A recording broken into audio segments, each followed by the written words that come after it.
আল্লাহ রাব্বুল আলামিন ইরশাদ ফরমান, তোমরা যেখানেই থাকো না কেন মওত তোমাদেরকে ধরে ফেলবে।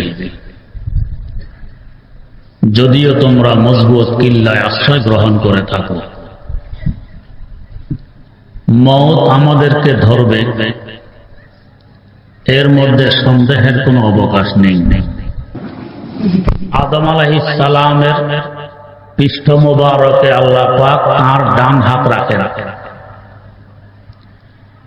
এতে করে তাদের কিয়ামত পর্যন্ত আনেওয়ালা প্রত্যেকটি নেককার সন্তান সন্ততি বেরিয়ে আসে।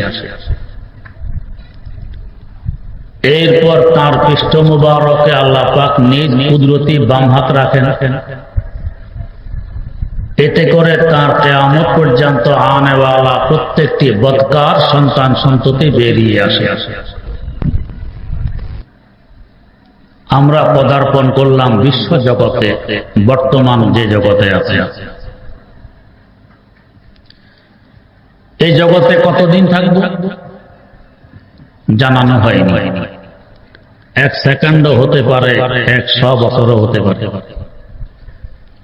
এই জগতের হায়াতের সমাপ্তি ঘটলে আমাদেরকে এখান থেকেও বের করে দেয়া হবে। আমরা গিয়ে পৌঁছব কবর জগতে। কবর জগতে কতদিন থাকতে হবে শুধু এতটুকু জানানো হয়েছে যে কিয়ামত পর্যন্ত থাকতে হবে, কিন্তু কিয়ামত কোন সনে অনুষ্ঠিত হবে তা জানানো হয়নি। হতে পারে কবর জগতেও লক্ষ লক্ষ কোটি কোটি বছর কেটে যাবে। কবর জগতের হায়াত শেষ হয়ে গেলে আমাদেরকে ওখান থেকেও বের করে দেয়া হবে। আমরা সকলেই সমবেত হব একটি বিশাল মাঠে, যাকে হাসর মাঠ বলা হয়। এখানে থাকতে হবে 50,000 বছর। হাসর মাঠ পর্যন্ত আমরা সকল মানুষ এক পথের পথিক ছিলাম। বেহেশত থেকে রওনা করে রূহ জগৎ, উদর জগৎ, বিশ্ব জগৎ, কবর জগৎ পাড়ে দিয়ে হাসর মাঠে পৌঁছেছি। পথ এই একটি, চাই আমি হিন্দু হই আর বৌদ্ধ, ইহুদি হই আর খ্রিস্টান, আস্তিক হই আর নাস্তিক, মুমিন হই আর মুসলমান, সব মানুষ এক পথের পথিক। এই স্টেশনগুলো অতিক্রম করা ছাড়া হাসর মাঠে পৌঁছা কারোর পক্ষে সম্ভব হবে না। কিন্তু হাসর মাঠে পৌঁছার পর আর একসাথে থাকতে দেয়া হবে না। মালিকের পক্ষ থেকে ঘোষণা আসবে, ওয়ামতাজুল ইয়াওমা আইয়ুহাল মুজরিমুন, ও অপরাধীরা পৃথক হয়ে যাও নিরপরাধীদের থেকে, একসাথে আর থাকতে দেয়া যাবে না, একসাথে আর চলতে দেয়া হবে না। আমরা দুভাগে বিভক্ত হয়ে পড়লাম, এক ভাগ ডান দিকে আর এক ভাগ বাম দিকে। ডান দিকের ভাগ ওই পথের পথিক হবে যে পথ হাসর মাঠ থেকে বেরিয়ে জান্নাতে গিয়ে পৌঁছেছে। আল্লাহ করুক আমরা সকলেই এ পথের পথিক হই। বাম দিকের ভাগ ওই পথের পথিক হবে যে পথ হাসর মাঠ থেকে শুরু হয়ে জাহান্নামে গিয়ে শেষ হয়েছে। তৃতীয় কোনো পথ সেখানে নেই। সেখানের অবস্থা হবে, রাস্তে দো হ্যাঁ রাওয়া মাহশর সে মুনজিল কি তরফ, रास्ते दो हैं रवा महशर से मंजिल की तरफ, एक जन्नत की तरफ है एक जहन्नम की तरफ, एक जन्नत की तरफ है एक जहन्नम की तरफ। তৃতীয় কোন রাস্তা সেখানে নেই। যদি কপাল ভালো থাকে, ঈমান এবং নেক আমল নিয়ে যেতে পারি, তাহলে ডান দিকের পথের প্রতীক হয়ে পুনরায় বাপের বাড়ি বেহেশতে পৌঁছব। মধ্যখানে কতগুলো স্টেশন, পাড়ে দিলাম আর কতগুলো স্টেশন পাড়ে দিব। যে স্টেশনে পৌঁছি না কেন, পৌঁছার পর আমাদের ধারণা জন্মে আমরা এখানের জন্য স্থায়ী, কিন্তু কোথাও আমাদেরকে স্থায়ীভাবে থাকতে দেয়া হয়নি, ইচ্ছায় অনিচ্ছায় বের করে দেয়া হয়েছে। এমনকি এখন যে স্টেশনে আছে বিশ্বজগৎ, যদিও মুখে বলি এক সময় আমি মারা যাব, এক সময় আমি বিদায় নেব, আমার এই কথাটি আমার মুখ পর্যন্ত সীমিত, অন্তরের কথা নয়। না হয় দেখা গেছে আমার চুলদাড়ি সাদা, বিছানায় পড়ে গেছি, নিজ শক্তিতে উঠে বসতে পারি না। এই সময় যদি কেউ আমার সাক্ষাতে আসে, তখন আমি কি বলি? একটু ভালো হয়ে নেই, অমুক কাজটি করে নেবে। একটু সুস্থ হওয়ার পর তোমাদের বাড়ি গিয়েও ঘুরে আসবে বলে কি? তার মানে এখনো আশা যে আমি মরব না। যদি মরিও অন্তত আরো বছর 10 তো লাস্টিং করি। 10 বছর পুরিয়ে গেলে আমি আরো 10 বছরে যোগ দিই। তখন আমার অবস্থা হয় হার সবে গোয়াম কে পর্দা তরকে ই সওদা কুনাম, हर सबे गोयम के पर्दा तरके ই सौदा कुनाम, बाज चो पर्दा शवद एन रोज रा पर्दा कुनाम। 10-এর পর 10 আমি যোগ দিতে থাকি, এর ভিতর দিয়ে আমার বিয়োগ ঘটে যায়। আমি আমার সামনের ঘাটিগুলোর জন্য কোনো প্রস্তুতি গ্রহণ করতে পারলাম না। কিন্তু শেষ ঘাটি বাপের বাড়ি জান্নাতে পৌঁছার পর আমার আল্লাহর পক্ষ থেকে সুসংবাদ শোনানো হবে, খালিদিনা ফিহা আবাদা। বান্দা তুমি এখানের জন্য স্থায়ী, তোমাকে আর কোথাও যেতে হবে না। তোমার স্টেশন পরিবর্তন, স্থান পরিবর্তন তথা ইন্তেকাল আর মওতের ধারার সমাপ্তি ঘটে গেছে। এই শান্তি নিকেতনে তুমি চিরদিন থাকবে। মানব ইতিহাসের সারসংক্ষেপ এখান থেকে বুঝে এসে গেছে মওত কেন আসে।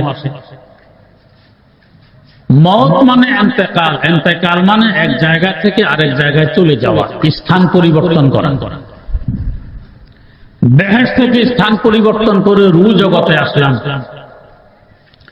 রূহ জগৎ থেকে স্থান পরিবর্তন করে উদর জগতে পৌঁছলাম, উদর জগৎ থেকে স্থান পরিবর্তন করে বিশ্ব জগতে পদার্পণ করলাম, বিশ্ব জগৎ থেকে স্থান পরিবর্তন করে কবর জগতে পৌঁছতে হবে, কবর জগৎ থেকে স্থান পরিবর্তন করে হাসর মাঠে সমবেত হতে হবে, হাসর মাঠ থেকে স্থান পরিবর্তন করে বাপের বাড়ি জান্নাতে পৌঁছতে হবে।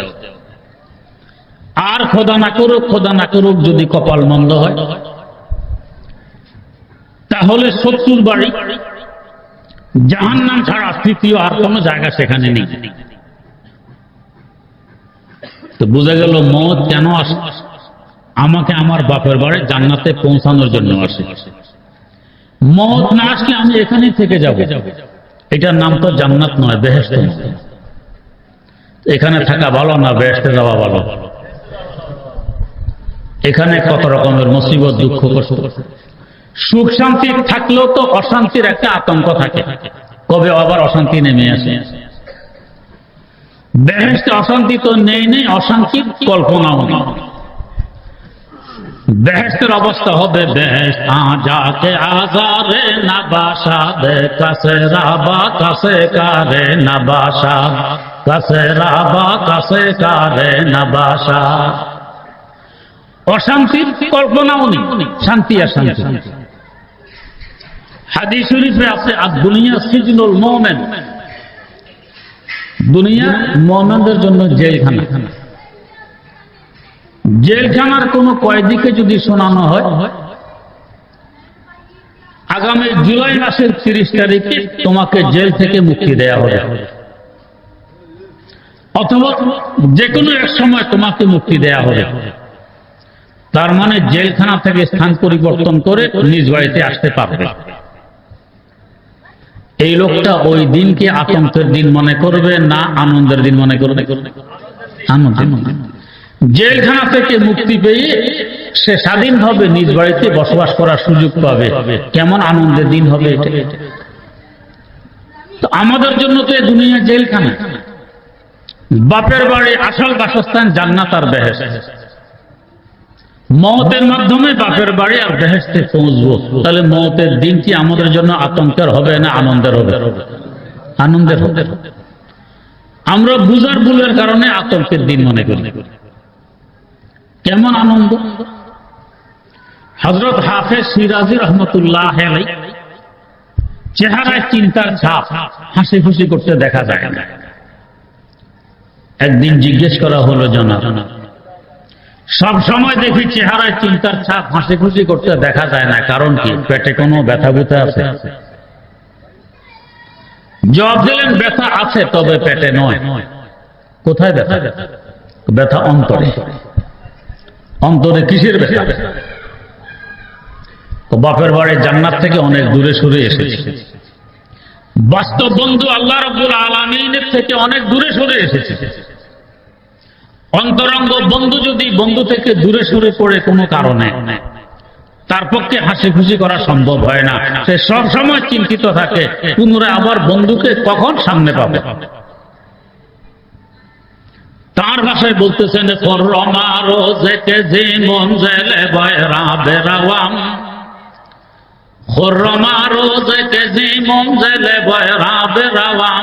রাহাতে জাত লবম ওয়াজ পায়ে জানা বেরাওয়াম, রাহাতে জাত লবম ওয়াজ পায়ে জানা বেরাওয়াম। ও প্রশ্নকারী, যেদিন আমার মাটির দেহ মাটিতে পড়ে থাকবে, আমার রূহ আমার দেহ ত্যাগ করে বন্ধুর সাথে মিলনের লক্ষ্যে উড়ে চলবে, ওই দিন হবে আমার খুশির দিন। নজরে কর দমকে গারা ইয়াদ বসারে ঈদমে রোজে, তাদের মায়কা দশা দান গজল খাবে রাওয়াম, তাদের মায়কা দশা দান গজল খাবে রাওয়াম। ও প্রশ্নকারী, যেদিন মাটির দেহ মাটিতে রেখে আমার রূহ আমার বন্ধু আল্লাহ রাব্বুল আলামিনের সাথে সাক্ষাতের লক্ষ্যে উড়ে চলবে, ওই খুশির দিনের জন্য এখন থেকে আমি গজল প্রস্তুত করে রেখেছি। গজল গাইতে গাইতে মনের আনন্দে উড়ে চলবো।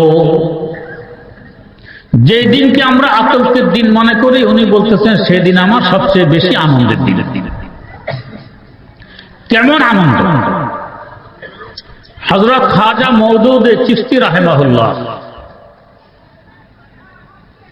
মুঈনুদ্দিন আজমিরি রহমতুল্লাহ আলাইহির দাদা পীরের পীর শাইখুল হাদিস আল্লামা জাকারিয়া রহমতুল্লাহ আলাইহি লিখেছেন, তিনি ইন্তেকাল করেছেন। গোসল দেয়া হয়েছে, কাফন পরানো হয়েছে, কবর খনন করা হয়ে গেছে, জানাজার নামাজও হয়ে গেছে। এখন লোকেরা তার খাট কাঁধে নিবে, কবরস্থানে পৌঁছবে। তিনজন মানুষ কবরে নামবে, এরপর লাশ কবরস্থ করবে, এতটুকু সময় বাকি আছে। লেখা আছে তারিখে মাসায়েকে চিশতি নামক কিতাবে। তার জানাজার নামাজে সালাম ফিরানো মাত্র তার মৃতদেহ উড় আরম্ভ করে দিয়েছে। কেন উড়ে? হায়াতের বাধার কারণে আল্লাহ রাব্বুল আলামিনের সাথে সাক্ষাৎ করতে পারেনি। বাধাটি সরে গেছে, সাক্ষাৎ সন্নিকটে। এরা দেরি করতেছে, দেরি তো আর সহ্য হয় না, উড়ে গিয়ে কবরে ডুববে।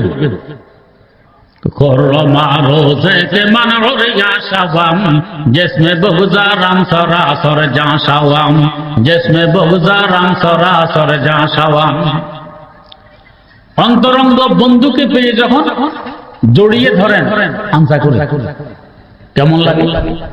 যে সিনার চামড়া গোশত হাড্ডি যদি না থাকতো, অন্তরটা অন্তরের সাথে মিলিয়ে দিলেন। এই চামড়া হাড্ডি গোশতকে বাধা মনে হয়। এই বাধার কারণে আমিও তো আমার আল্লাহর সাথে সাক্ষাৎ করতে পারিনি। বাধা সরে যাবে, শুধু অন্তরা রূহ নিয়ে আমার বন্ধুর সাথে মিলনের লক্ষ্যে উড়ে চলবো। ওই দিনটা হবে আমার খুশির দিন।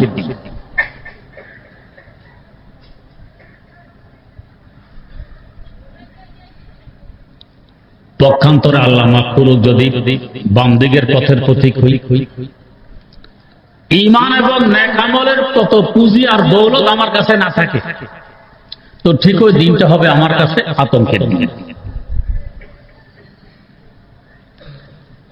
জেলখানার কয়েদিকে যদি শোনানো হয় অমুক দিন তোমাকে ফাঁসির কাছে ঝুলানো হবে, ওই দিনটা আনন্দের হবে না আতঙ্কের হবে? আতঙ্কের হবে। ওই দিনটা তোমার মুক্তির দিন হবে, এটা আনন্দের হবে, আর ফাঁসির কাছে ঝুলানোর দিন হবে, এটা আতঙ্কের হবে। হাদিস শরীফে আছে, যখন কোনো বান্দা দুনিয়া থেকে বিদায় নিতে আরম্ভ করে, মৃত্যু শয্যায় শায়িত হয়, এই সময় তাকে বুঝিয়ে দেয়া হয়, সে দেখে তার ভবিষ্যৎটা কেমন হবে। নেককার বান্দাও দেখে, বদকার বান্দাও দেখে।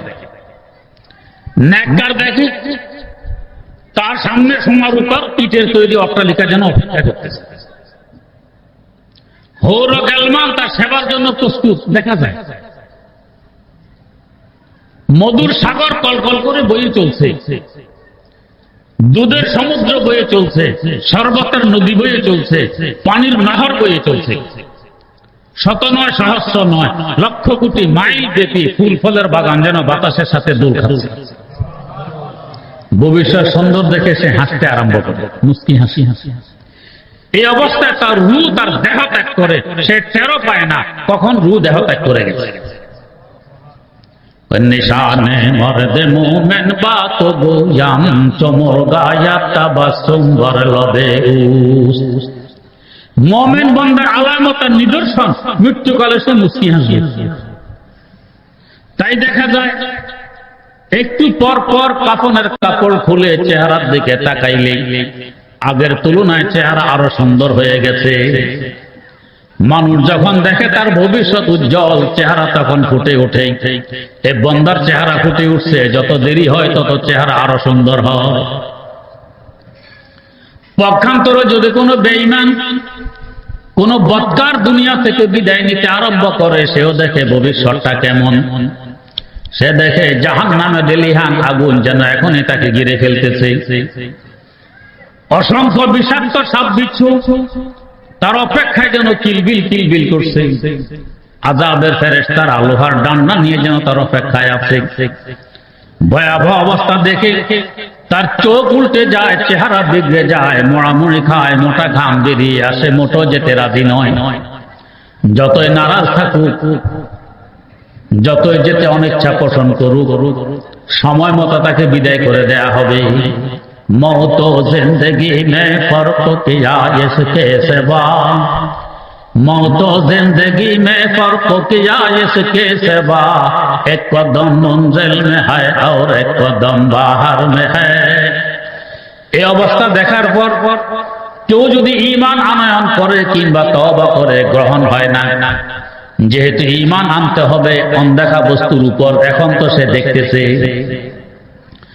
এই সময় যতই অনুনয় বিনয় করে আজরাইল আলাইহিস সালামকে যদি বলে, ভাই এতদিন বুঝিনি, এখন ভবিষ্যৎ দেখতেছি কেমন, আমাকে আধা মিনিট সময় দাও, জিহ্বাটাকে একবার নাড়া মেরে পড়ে নেই লা ইলাহা ইল্লাল্লাহু মুহাম্মাদুর রাসূলুল্লাহ।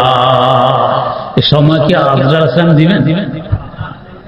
ইযা জা আজালুহুম লা ইস্তাখিরুনা সাআতান ওয়া লা ইস্তাকদিমুন। সময়, এক সেকেন্ড সময় বাড়ানো হবে না, কমানো হবে না, সময় মতো বিদায় করে দেয়া হবে।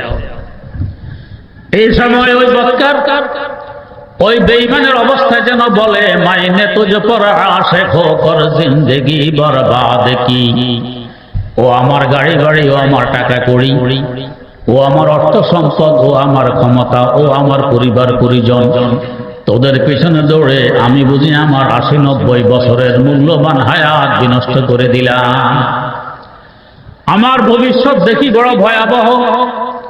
তার অর্থ সম্পদ, গাড়ি বাড়ি, ক্ষমতা থেকেও যেন উত্তর চলে আসবে, খুদ ফসা ফান্দা মে বুলবুল ক্যা খাতা সৈয়াদ কি, খুদ ফসা ফান্দা মে বুলবুল ক্যা খাতা সৈয়াদ কি। ও কপাল পোড়া, আল্লাহ পাক বিবেক বুদ্ধি দিয়ে তোকে পাঠিয়েছিলেন এই জগতে, নিজের বিবেক খরচ করে চলনি, আপন হাতে আম্মাকে কবরস্থ করেছ, নিজ হাতে আব্বাকে মাটির নিচে রেখে গেছ, কত আত্মীয় স্বজনকে কবর দিয়ে গেছ, তুমি নিজে শিক্ষা গ্রহণ করনি যে তোমাকেও তো একদিন এই অন্ধকার গর্তে আসতে হবে। এর পাশাপাশি কত আলেম ওলামা দিয়ে তোমাকে বোঝানোর চেষ্টা করা হয়েছিল, তাদের বুঝ তুমি গ্রহণ করনি। অপরাধটি এখন কার চিন্তা করে দেখো। খুদ ফসা ফান্দাম বুলবুল ক্যা খাতা সৈয়াদ কি, অর্থ সম্পদ ক্ষমতা জবাব দিয়ে দিবে, আমরা তো তোকে ডাকিনি, আমাদের পিছনে দৌড়ে ৮০-৯০ বছরের মূল্যবান হায়াত বিনষ্ট করে দে। স্বইচ্ছায় দৌড়ে হায়াত বিনষ্ট করেছে, অপরাধটি কার? খুদ ফসা ফান্দাম বুলবুল ক্যা খাতা সৈয়াদ কি। এভাবে ইমানদার কবরে পৌঁছবে, বেঈমান গুনাহগার কবরে পৌঁছবে। ইমানদার পৌঁছার পর আল্লাহ পাকের পক্ষ থেকে ঘোষণা আসবে, আলবেসুহু মিনাল জান্নাহ। এই লোকটি তো দুলামিয়া সেজে এসেছে এই জগতে, দুলামিয়াকে দুলামিয়ার শান অনুযায়ী দুলার পোশাক পরিধান করাই দিতে হবে। দুলার পোশাকের কারখানা হলো জান্নাত, সেখান থেকে একটি জান্নাতি পোশাক এনে তাকে পরায়ে দাও। ওয়াফরুশুহু মিনাল জান্নাহ, দুলাকে দুলার শান অনুপাতে বিছানাপত্র দিতে হয়, তার বিছানা প্রস্তুত আছে জান্নাতে, জান্নাত থেকে একটি বিছানা এনে তাকে বিছাইয়ে দাও। ওয়াফতাহু লাহু বাবান ইলাল জান্নাহ, জান্নাতের দিকে একটি দুয়ার খুলে দাও, যাতে জান্নাতি পোশাক পরিধান করে জান্নাতি বিছানায় আরামে ঘুমাইতে পারে। এই লোকটি ঘুমিয়ে পড়বে, এক ঘুমে কিয়ামত কায়েম হবে। ইসরাফিল আলাইহিস সালামের সিংহার ফুৎকারে তার ঘুম ভাঙবে। ঘুম ভাঙার পর বলবে, হায় রে, মাত্র ঘুমাইলাম, কে আমাকে জাগাইলো? অথচ এই ঘুমে লক্ষ লক্ষ বছর কেটে গেছে। এত মিষ্টি ঘুম, মনে করবে মাত্র ঘুমাইলাম, কে জাগাইলো? পক্ষান্তরে বেঈমান বক্কার কবরে পৌঁছার পর আল্লাহ পাকের পক্ষ থেকে ঘোষণা আসবে, আলবিসুহু মিনান নার। এ তো এই জগতের আসামি হয়ে এসেছে, কয়েদি হয়ে এসেছে, কয়েদিকে কয়েদির পোশাক পরিধান করাই দিতে হবে। কয়েদির পোশাক প্রস্তুত হয় জাহান্নামে আগুন দিয়ে, জাহান্নাম থেকে একটি আগুনের পোশাক এনে তাকে পরায়ে দাও। ওয়াফরুশুহু মিনান নার, জাহান্নাম থেকে আগুনের পোশাক এনে তাকে বিছাইয়ে দাও। ওয়াফতাহু লাহু বাবান ইলান নার, জাহান্নামের দিকে একটি দুয়ার খুলে দাও, যাতে এখানে থেকে জাহান্নামের আযাব ভোগ করতে পারে। কেমন অবস্থা? কথাগুলো সামনে আসলে অনেকে মানতে রাজি নয়, এগুলো যুক্তিতে ধরে।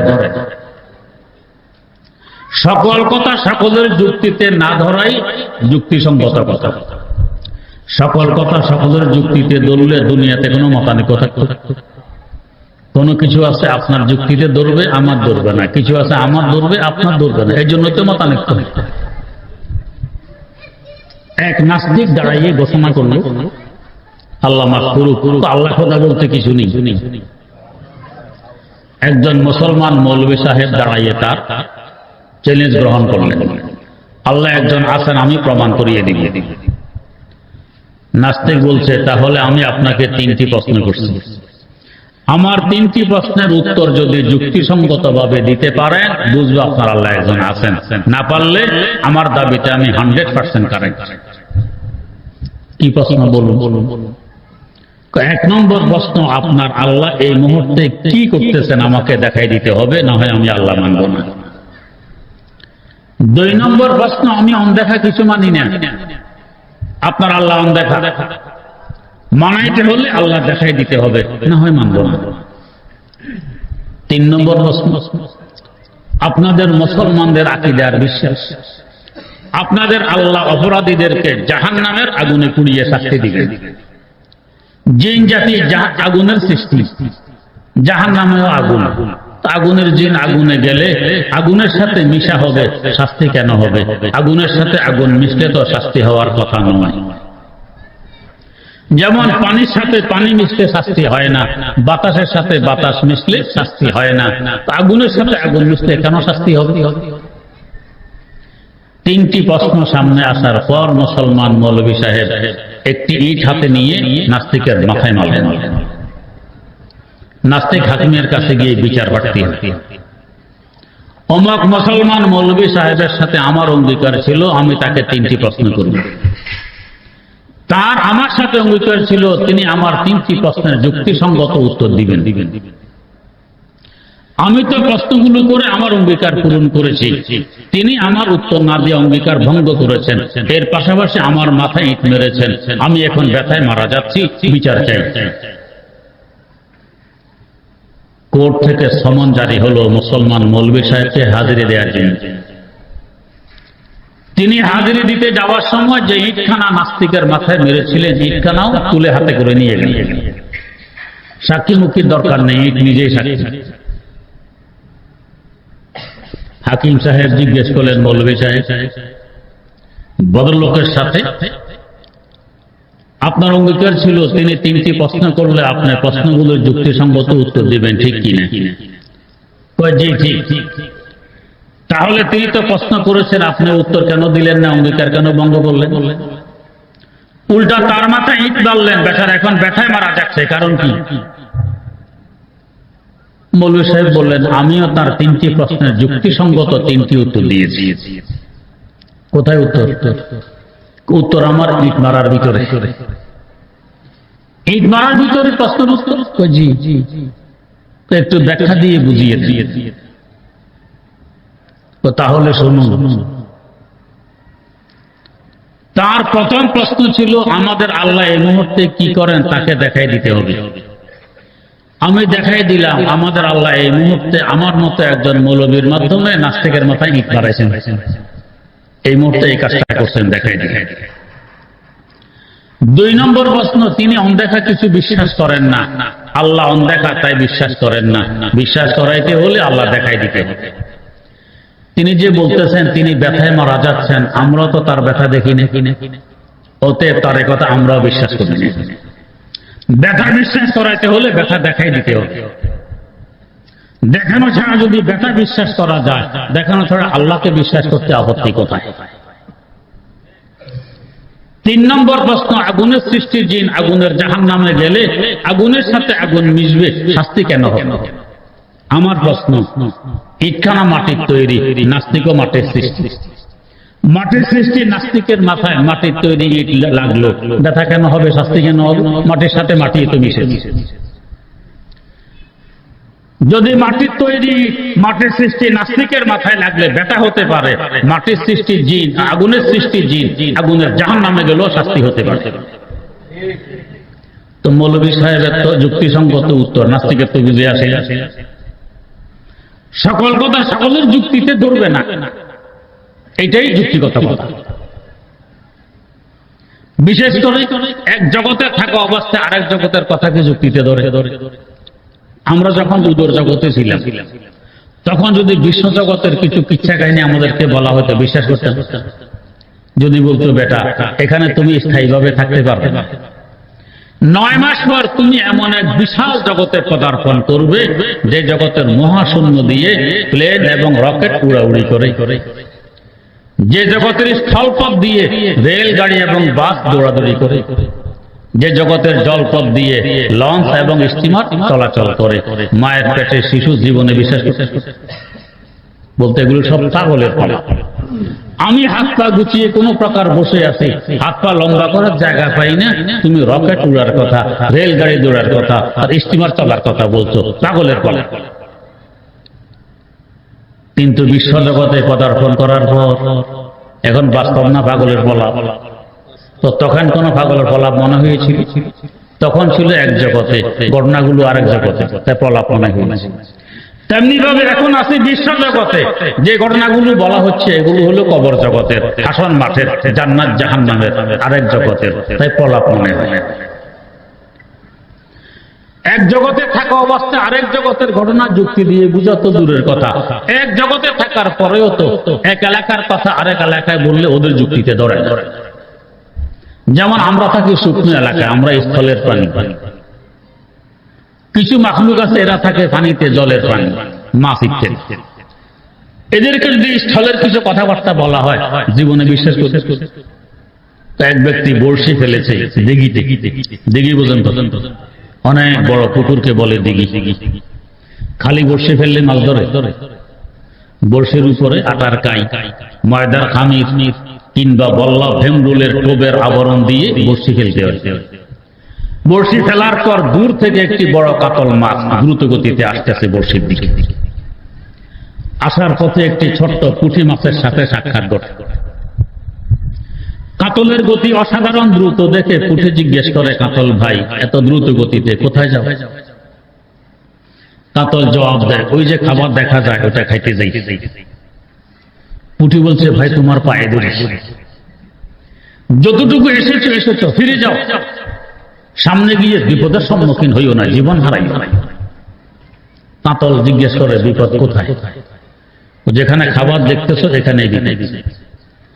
আমি দেখতেছি সুস্বাদু গ্রানযুক্ত খাবার, গ্রান পেয়ে তো আমি আসতেছি, তুমি বলো বিপদ? বিপদ তো দেখি না। পুঁটি বলে, ভাই দেখো, এই বিষয়ে তুমি কোনো লেখাপড়া করো না, তুমি এই বিষয়ে অজ্ঞ। আমি এই বিষয়ের একজন মৌলবী, যথেষ্ট লেখাপড়া করেছি। এটি আসলে খাবার নয়। কাতল বলে, আমি দেখছি খাবার, তুমি বলো খাবার নয়, তাহলে কি? এইটা খাবারের আবরণ। কি অর্থ? এই আবরণের ভিতরে একটি লোহার বাঁকা কাঁটা আছে। কাঁটার এক মাথায় আরেকটি উল্টো কাঁটা আছে, অপর মাথায় সুতা বাঁধা আছে। সুতার মাথায় ছাট বাঁধা আছে, ছাটের মাথায় একজন মানুষ ধরে বসে আছে। কাতল বলে, থাকলে কি হবে? তো তুমি এই খাবারের আবরণকে খাবার মনে করে মুখে তুলে গিলে মাত্র উপরওয়ালা টের পাবে। টের পাইলে কি হবে? টের পালে সে বসে টান মারবে। টান মারলে কি হবে? টান মারলে লোহার বাঁকা কাঁটা তোমার গালে বিঁধবে। বাঁকা কাঁটা গালে বিঁধলে কি হবে? ব্যথা হবে। কাতল জিজ্ঞেস করে, ব্যথা আবার কি? ব্যথা কি এটা তো বোঝানো যায় না, যখন শুরু হয় তখন এমনিতেই বুঝে আসে। আর শুধু ব্যথা যে হবে তা নয়, মুহূর্তের মধ্যে তুমি শুকনো জায়গায় পৌঁছে যাবে। কাতল বলে, সেখানে পৌঁছলে কি হবে? সেখানে পৌঁছতে দেখবি তোমার শ্বাস নিঃশ্বাস সরে না, তুমি ছটফট ছটফট করছো, তোমার মুখ দিয়ে তাজা রক্ত বেরিয়ে আসছে। তারপর কি হবে? তো তারপর দেখবে হঠাৎ তোমার কল্লা এবং লেজ যেন কার মুঠের ভিতরে ঢুকে গেছে, ছটফট করার সুযোগ বাকি থাকে। তারপর কি হবে?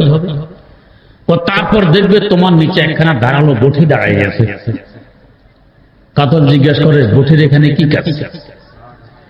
তো বঠির প্রথম কাজ তোমার দেহের আঁশ আর চামড়াগুলো খসে ফেলে দেয়া, দ্বিতীয় কাজ তোমাকে খণ্ড বিখণ্ড করে দেয়া। তারপর কি হবে? ও তারপর তোমার এই টুকরোগুলো ডুলা খলয় কিংবা গামলায় রেখে পুকুরের ঘাট অথবা কলের গোড়ায় নিয়ে আছাড়তে আছাড়তে তোমার সব ঘোলা পানি বের করে ফেলবে। তারপর কি হবে? তো তারপর তোমার এই টুকরোগুলোতে হলুদ, লবণ ও মরিচ মাখা হবে। কাটা ঘায়ের মধ্যে যদি লবণ মরিচ মাখা যায়, কত আরামের আরাম। তারপর কি হবে? তারপর দেখবে তাদের চুলায় দাউ দাউ করে আগুন জ্বলছে, উপরে একটি লোহার কড়াই বসানো আছে। কড়াইয়ের ভিতরে গরম অতিরিক্ত তেল টকবক টকবক করছে। কাতল বলে, গরম তেল টকবক করলে আমার কি আসে আসে? এই গরম তেলে তোমার এক একটি টুকরো ঢেলে দিয়ে ভাজি করা হবে, ভাজি। কাতল বলে, তারপর কি হবে? তারপর দেখবে বড়শিওয়ালার ঘরের সদস্যরা বর্তন নিয়ে তোমার অপেক্ষায় বসে আছে। কাতল বলো, আমার সাক্ষাতের জন্য অপেক্ষা? কয় হ। সাক্ষাতের ধরন কেমন হবে? ধরন হবে এদের প্রত্যেকের হাতে 5 কাঁটাওয়ালা কাঁটা চামচ আছে। এই কাঁটা চামচ দিয়ে তোমার গোশতগুলো তোমার কাঁটা থেকে পৃথক করে ফেলবে। তারপর কি হবে? তারপর তোমার কাঁটাগুলো কুকুর বিড়াল চিবিয়ে খাবে, আর গোশতগুলো ওই সদস্যরা চিবিয়ে খাবে, যাদের প্রত্যেকের মুখের ভিতরে 32-32টি করে লোহার ন্যায় শক্ত দাঁত আছে। তারপর কি হবে? তারপর ওরা গিলে তোমাকে ওদের পেটের ভিতরে ঢুকিয়ে ফেলবে। বড় নিরাপদ জায়গা, ভালোই তো। না, নিরাপদ জায়গা নয়, সেখানে আরো বিপদ। তো কি বিপদ? তো সেখানে গেলে দেখবে একটি মেশিন ঠিক করা আছে, যাকে বলা হয় হজমি শক্তি। এই মেশিনে তোমাকে চুরমার করে পায়খানা বানায় ফেলবে, পায়খানা। তারপর কি হবে? তো তার একদিন পর তুমি ওদের পিছনের রাস্তা দিয়ে পুনরায় বেরিয়ে আসি। বের হওয়ার কথা শুনে কাঁতল অট্টহাসি দেয় আর বলে, তাহলে সমস্যা কিসে? বের হয়ে 2-4 ধাপ দিলেই তো আবার দিঘিতে বসতে বসতে মধ্যখানে বিনা টিকিটে বিনা খরচে কত দেশ দুনিয়ার সফর হবে, শহর বন্দর দেখা হবে, ভালোই তো, অসুবিধে। উঠে বলে, না, দেশ দুনিয়ার সফর হবে না, শহর বন্দরও দেখা হবে না। তাহলে কি হবে? ও তার 1-2 দিন পর তুমি মাটি হয়ে যাবে, তোমার অস্তিত্ব খুঁজে পাওয়া যাবে না।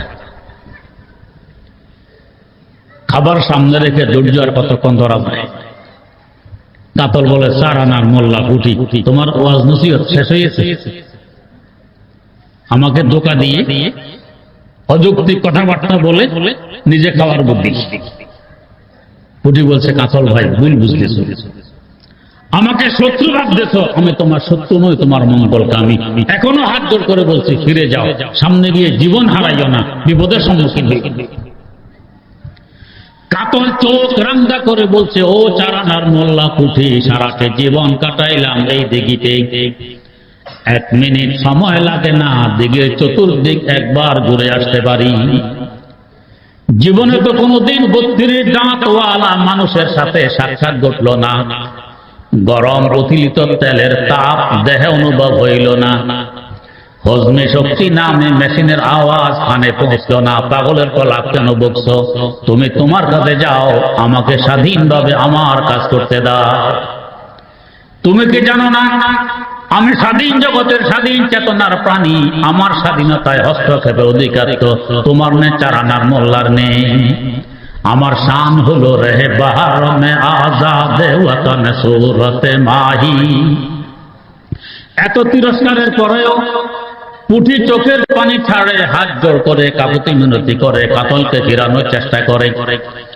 কাতল দাঁত কিরমির মেরে পুঁটিকে অবজ্ঞা করে, দ্রুত গতিতে এগিয়ে গিয়ে বড়শি মুখে তুলে গিলা মাত্র উপরওয়ালা টের পেয়ে বড়শি টান মারছে।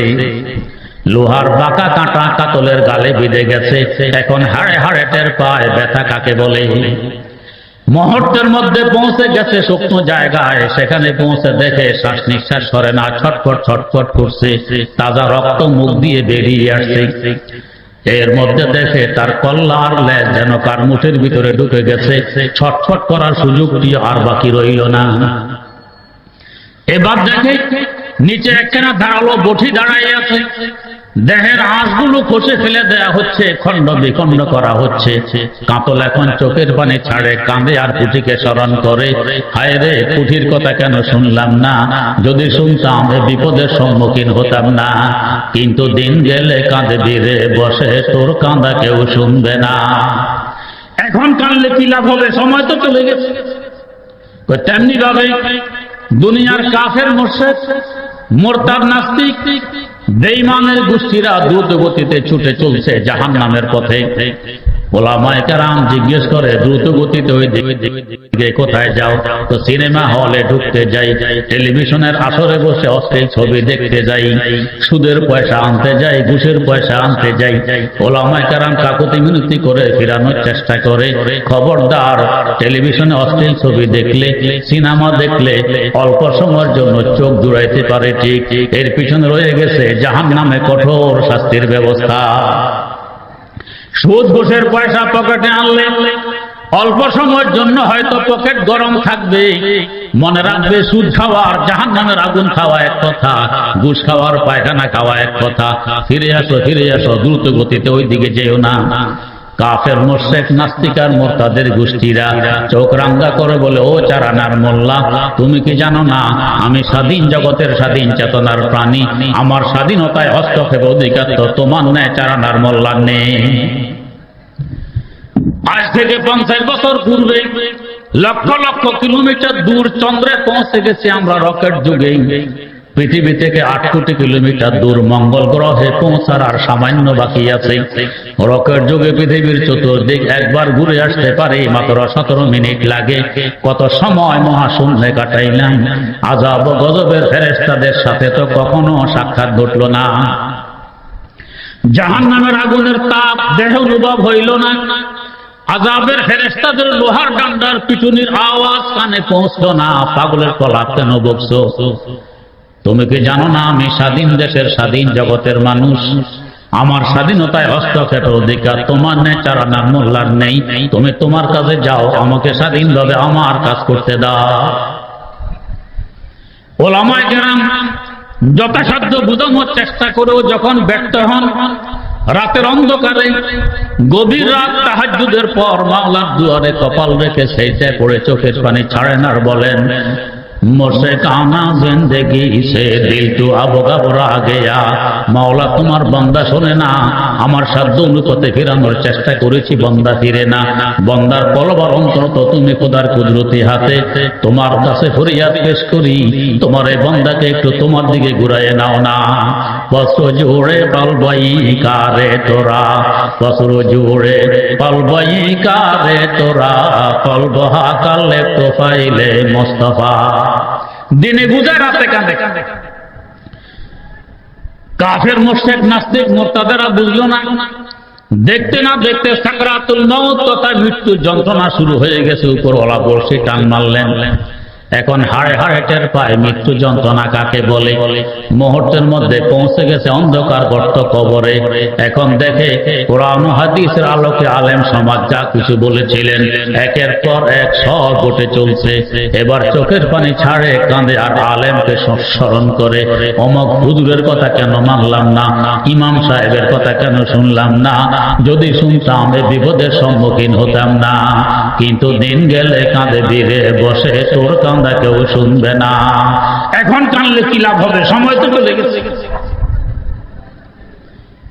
আল্লামা জালালউদ্দিন রুমি রহমতুল্লাহ আলাইহি মসনবী শরীফে একটি আশ্চর্য ঘটনা উল্লেখ করেছেন। এমন এক বড় বুদ্ধিজীবী আলেম ওলামা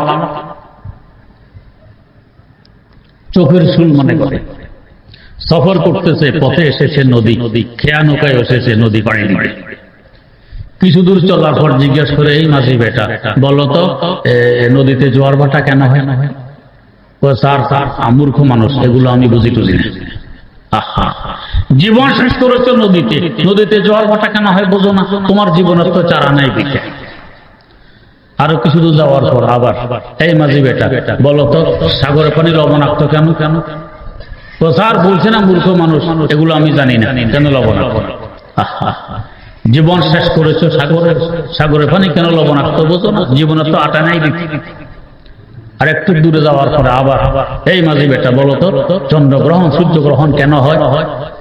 স্যার জমিনের থেকে জমিনের খবর দিতে পারলাম না, আকাশের খবর দিতে। আহা, তোমার জীবনের তো 12 আনাই দিচ্ছে। স্যার সব শেষ করে দিল। হিসাব জানো না? চার আনা হিসাব জানি, নদীর এপার থেকে এপারে গেলে 4 আনা পাই, এপার থেকে এপারে আসলে 4 আনা পাই, আর বেশি হিসাবের দরকারই হয়। 4 আনা বাকি আছে, যাক আলহামদুলিল্লাহ বাকি তো আছে।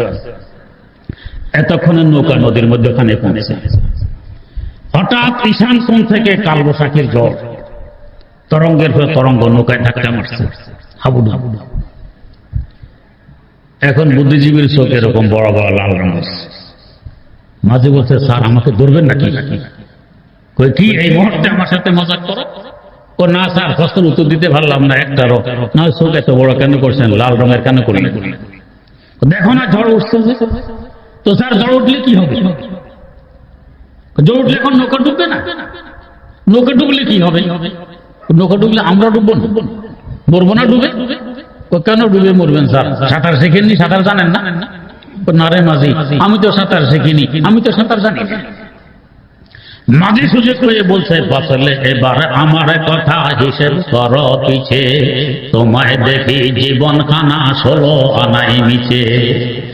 ও বুদ্ধিজীবী, এতক্ষণ যাবৎ 4 আনা করে আমার জীবনের 12 আনাকে বৃথা বলে আখ্যায়িত করেছ। তোমার হিসাব অনুপাতে যে 4 আনা বাকি আছে, ওই 4 আনা দিয়ে সাঁতার কেটে নদীর কূলে উঠে জীবন বাঁচাইতে সক্ষম হব ইনশাআল্লাহ।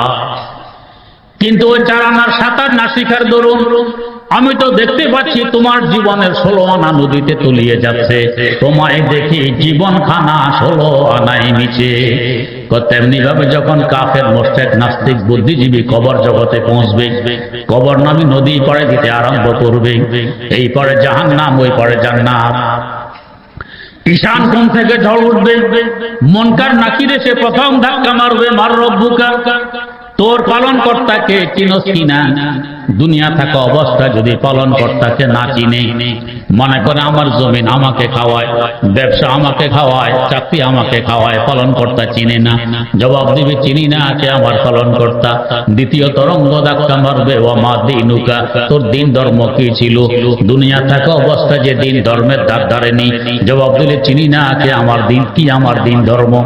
তৃতীয় তরঙ্গ ধাক্কা মারবে, ওমান নবিয়ুকা, তোর নবী কে ছিলেন চিনস কিনা?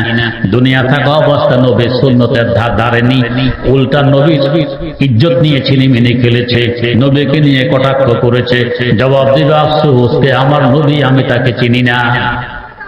সুযোগ পাইলে ওলামায়ে কেরাম সেখানে বলতে পারবেন, বাঁচলে এবার আমার কথা হিসেবে করো পিছে, তোমায় দেখি জীবন খানা 16 আনাই মিছে। ও বুদ্ধিজীবী, ও নাস্তিক, দুনিয়া থাকা অবস্থায় 4 আনার মোল্লা বলে আমাদেরকে গালি দিতে, ওই 4 আনার ইমান দিয়ে সাঁতার কেটে ইনশাআল্লাহ কবর নামি নদী পাড়ে দিয়ে বাপের বাড়ি জান্নাতে পৌঁছতে সক্ষম হব। কিন্তু এই 4 আনার ইমান না শেখার দরুন আমরা তো দেখতে পাচ্ছি তোমার জীবনের 16 আনা এই কবর নামে নদীতে তলিয়ে যাচ্ছে। তোমায় দেখি জীবন খানা 16 আনাই মিছে। তো মওত কারোর জন্য আনন্দের ব্যাপার, কারোর জন্য আতঙ্কের ব্যাপার। যার জান্নাতে যাওয়ার গেট খোলা হবে মওতের মাধ্যমে, তার জন্য আনন্দের ব্যাপার। আর যার জাহান্নামের গেট খোলা হবে মওতের মাধ্যমে, তার জন্য আতঙ্কের ব্যাপার। আল্লাহ রাব্বুল আলামিন আমাদের সকলের জন্য মওতকে আনন্দের ব্যাপার বানিয়ে দেন। এই জন্য এই ওয়াজ মাহফিল, এই মাদ্রাসা হক্কানি পীরি মুরিদি আল্লাহ রাব্বুল আলামিন কবুল করুন। সুবহানাল্লাহি ওয়া বিহামদিহি, সুবহানাকাল্লাহুম্মা ওয়া বিহামদিক, আশহাদু আল্লা ইলাহা ইল্লা আনতা, আস্তাগফিরুকা ওয়া আতুবু ইলাইক।